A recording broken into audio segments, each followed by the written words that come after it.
Je vais peut-être me tromper. Mais j'ai l'impression que le plus grand adversaire de la France dans cette Coupe du Monde pourrait être la France elle-même. Parce que niveau talent, personne ne peut contester cette équipe. Des stars à tous les postes.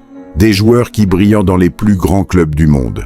Et pourtant, quelque chose me dérange. Ousmane Dembélé est en train de vivre la meilleure période de sa carrière. Il sort d'une saison exceptionnelle. Il est devenu l'un des visages du football mondial. Et si la France réalise une grande Coupe du Monde, il pourrait même entrer dans la course aux plus grandes récompenses individuelles. C'est là que la situation devient intéressante. Parce qu'en face, il y a Kylian Mbappé, le capitaine, la superstar, le joueur qui a porté cette équipe pendant des années.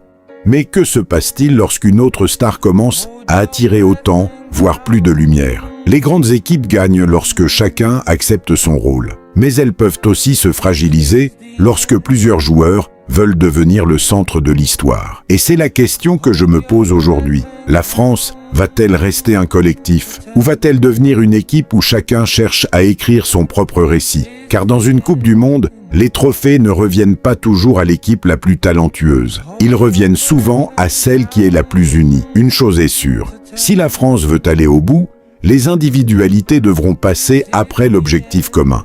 Parce que les Coupes du Monde ne se gagnent pas avec les égaux.